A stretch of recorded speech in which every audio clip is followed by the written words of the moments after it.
स्वागत है दोस्तों आप सबको यूट्यूब चैनल में। आज हम शेड्यूल्स ऑफ इंडियन कॉन्स्टिट्यूशन के जितने भी अनुसूचियां हैं सभी को देखेंगे। तो चलिए दोस्तों स्टार्ट कर। हमारा पहला शेड्यूल है name of states and union territories, यानी भारत के जितने भी स्टेट्स हैं और भारत के जितने भी केंद्र शासित प्रदेश है सभी के नाम और सभी के एरिया के बारे में बताया गया है।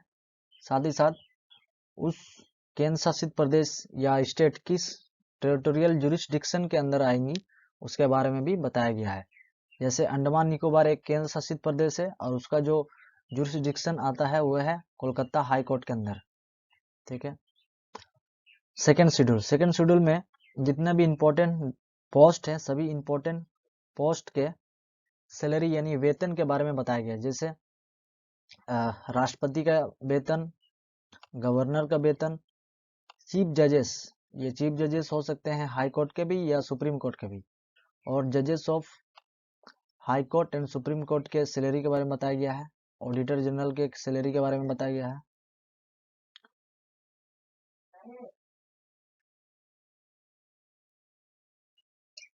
स्पीकर एंड डिप्टी स्पीकर, यानी लोकसभा और राज्यसभा, लोकसभा और स्टेट लेजिस्लेटिव के जितने भी स्पीकर और डिप्टी स्पीकर हैं उनके भी सैलरी के बारे में बताया गया है। साथ ही साथ चेयरमैन एंड डिप्टी चेयरमैन, यानी सभापति और उपसभापति जो राज्यसभा और स्टेट लेजिस्लेटिव काउंसिल जो विधान परिषद है, राज्यसभा और विधान परिषद के जितने भी चेयरमैन और डिप्टी चेयरमैन है उन लोगों के भी सैलरी के बारे में बताया गया है।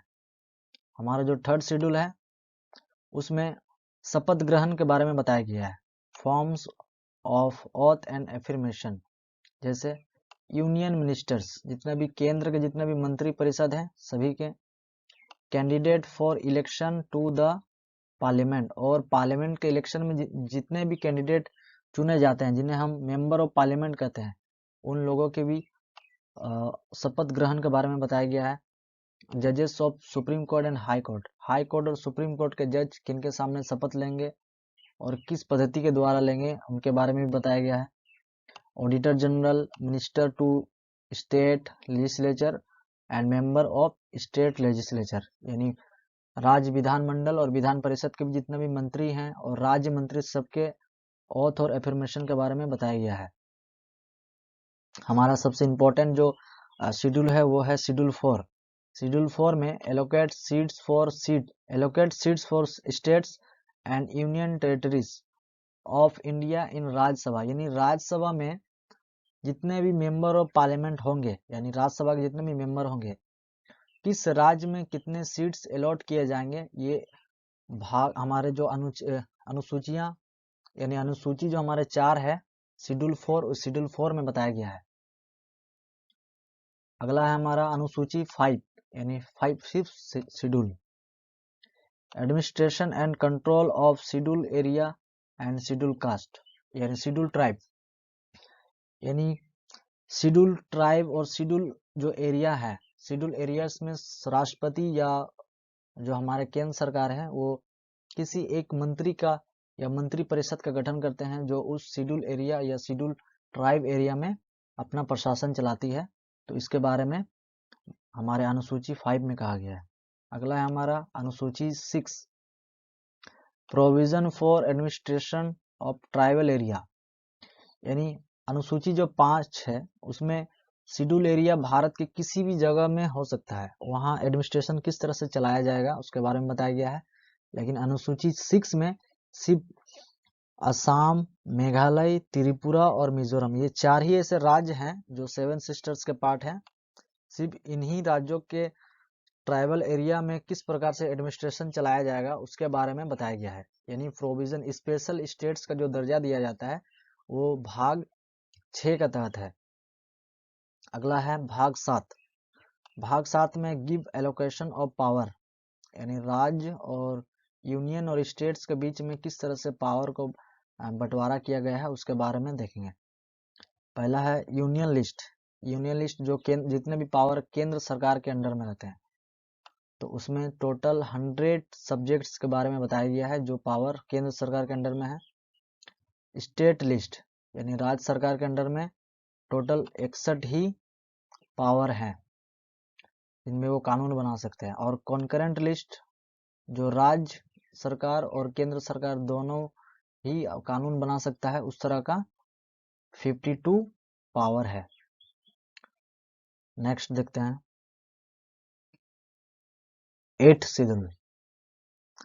8th शेड्यूल में हमारे भारत के जितने भी लैंग्वेज है, यानी ऑफिशियल लैंग्वेज हो या रीजनल लैंग्वेज हो, उन सबको संविधान में संवैधानिक दर्जा दिया गया है। यानी list of 22 languages of India recognised by constitution, यानी भारत के संविधान में उसे रिकॉग्नाइज किया गया है।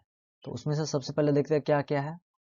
पहला है आसामी, यानी आसामी भाषा, बंगाली, गुजराती, हिंदी, कन्नड़, कश्मीरी, पंजाबी, कोंकणी, मलयालम, मणिपुरी, मराठी, नेपाली, उड़िया, संस्कृत, सिंधी, तमिल, तेलुगु, उर्दू, संथाली, बोडो, मैथिली और डोंगरी।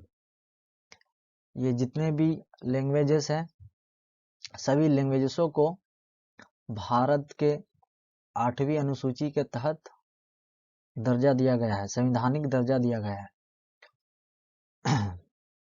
अगला है हमारा 9th शेड्यूल। उसमें से जो ये जो सिंधी लैंग्वेज है, सिंधी लैंग्वेज को 21st अमेंडमेंट, कॉन्स्टिट्यूशनल अमेंडमेंट के तहत दर्जा दिया गया था। अगला है हमारा 9th शेड्यूल। जब हमारा भारत का संविधान बना था तो उस समय 8 ही शेड्यूल थे, यानी टोटल 8 अनुसूचियां थी। बट समय समय पर धीरे धीरे उसे बढ़ाया गया और आज प्रेजेंट टाइम में पूरे संविधान में हमारे टोटल 12 अनुसूचियां हैं जिसे हमें पढ़ना, जिसे हमें याद या पढ़ने की जरूरत पड़ती है। तो 9th शेड्यूल, जब भारत की संविधान बनी थी तो 8 थी, और जैसे ही 9th शेड्यूल हुई तो भारत में पहला कॉन्स्टिट्यूशनल अमेंडमेंट भी किया गया, यानी संविधान को संशोधन किया गया। और ये संविधान संशोधन फर्स्ट संविधान संशोधन हमारा 1951 में हुआ था, और ये लैंड रिफॉर्म्स के लिए हुई थी। यानी जितना भी जमींदार लोग या जो राजा महाराजा, जो देसी राजा थे, वो बहुत ज्यादा प्रॉपर्टी जमा करके रखते थे, जमीन को जमा करके रखते थे। तो सरकार को उस सोशल वेलफेयर के लिए उस जमीन को ले नहीं सकते थे ऐसे ही। जैसे आज सड़क बनाना है तो किसी का भी घर को हम सरकार क्या करते हैं कि रोड बना देता है वहां और पैसा दे देता है, लेकिन पहले इस तरह का नहीं होता था, क्योंकि राइट टू प्रॉपर्टी का पावर था। तो सरकार क्या किया कि जितना भी लैंड रिफॉर्म्स के जितना भी कानून या केस होंगे सभी को 9th शेड्यूल में डाल दिया जाएगा। जैसे ही 9th शेड्यूल में डाल दिया जाएगा, वो अब फंडामेंटल राइट्स के जो कैटेगरी है उससे बाहर निकल जाती है थी, और उसमें जुडिशियल रिव्यू का कोई प्रावधान नहीं था। तो जिससे क्या होता था कि सरकार किसी का भी जमीन को ले सकता था, और वो जो पर्सन जिसका जमीन गया है या प्रॉपर्टी गया है, वो सुप्रीम कोर्ट या हाई कोर्ट भी नहीं जा सकता था, क्योंकि जुडिशियल रिव्यू को एकदम बंद कर दिया था। इसे नॉन जुडिशियल कहा जाता है, जस्टिसेबल, नॉन जस्टिसेबल कहा जाता है। अगला है हमारा 10th शेड्यूल। 10th शेड्यूल है एंटी डिफेक्शन लॉ। इसे हमारा संविधान में 52 कॉन्स्टिट्यूशनल अमेंडमेंट 1985 में जोड़ा गया था। ये एंटी डिफेक्शन लॉ है कि कोई भी पर्सन या कोई भी स्वतंत्र जो नागरिक है या जो चुनाव में जीता गया है, जैसे निर्दलीय हम लोग कहते हैं, निर्दलीय मेंबर अगर पहले तो निर्दलीय पार्टी से जीता है और जीतने के बाद किसी पार्टी में चला जाता है, जैसे कोई भी एक अननोन एक पार्टी से जीता है और जीतने के बाद किसी एक प्रमुख पार्टी में जाके ज्वाइन कर लिया, तो सरकार क्या करता है या लोकसभा क्या करता है, उसे एंटी डिफेक्शन लॉ के तहत उसका मेंबरशिप जो है उसे छीन लिया जाता है। साथ ही साथ कोई भी मेंबर अगर पार्टी के खिलाफ, जिस पार्टी में उसे चुना गया है उस पार्टी के खिलाफ अगर कुछ ऐसा कार्रवाई करता है जिसके तहत उसे एंटी डिफेक्शन लॉ के तहत उस पर सजा सुनाया जाता है। नेक्स्ट है हमारा 11th शेड्यूल, यानी 11 सूची। ये बहुत इंपॉर्टेंट है क्योंकि इस समय हमारा पंचायती राज सिस्टम जो है हमारा उसे जोड़ा गया था। पंचायती राज सिस्टम 73rd कॉन्स्टिट्यूशनल अमेंडमेंट 1992 में इसे जोड़ा गया था। ऐसे तो पंचायती राज सिस्टम के बारे में हमारा डीपीएसबी आर्टिकल 40 में कहा गया है कि एक पंचायती राज होना चाहिए, लेकिन 1957 में बलवंत राय मेहता कमेटी आया और 1959 में और 58-59 के आसपास 2 अक्टूबर को जो हमारे जवाहरलाल नेहरू है, राजस्थान के नागौर डिस्ट्रिक्ट में पहली बार पंचायती राज सिस्टम का स्थापना किया था और इससे चलन किया। उसके बाद आंध्र प्रदेश और बाकी राज्य में भी हुआ था। पश्चिम बंगाल में 1960 में हुआ था। जब पंचायती राज सिस्टम आया तो पंचायती राज सिस्टम को टोटल 3 भागों में बांटा गया था, यानी उसके 3 टायर थे। जैसे सबसे जो निचला टायर था, यानी प्रथम जो लेयर है वह है हमारा ग्राम सभा, उसके बाद आता है पंचायत समिति, उसके बाद आता है जिला परिषद। ग्राम सभा में जो ग्राम प्रधान या मुखिया उसका मेन होता है, ब्लॉक पंचायत या पंचायत समिति में बीडीओ सर, और उसके ऊपर जो होता है वो है जिला परिषद में डीएम यानी कलेक्टर। उसी तरह से ग्राम पंचायत के ही तर्ज पर 12 शेड्यूल जोड़ा गया था और इस 12 शेड्यूल में म्युनिसिपल कॉरपोरेशन यानी नगर पालिका को भी जोड़ा गया था।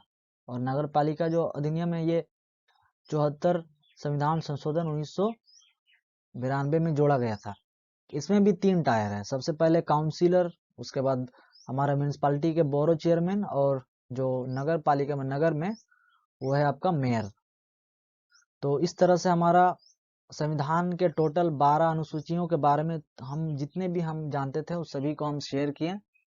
तो आशा करते हैं हम आपको ये वीडियो अच्छी लगी, और अगर अच्छी लगी है तो वीडियो को लाइक कीजिए, कमेंट कीजिए, सब्सक्राइब कीजिए, साथ ही साथ बेल आइकन भी दबा दीजिए ताकि नेक्स्ट वीडियो का नोटिफिकेशन आप तक आता रहे। तो तब तक मिलते हैं नेक्स्ट वीडियो में। धन्यवाद।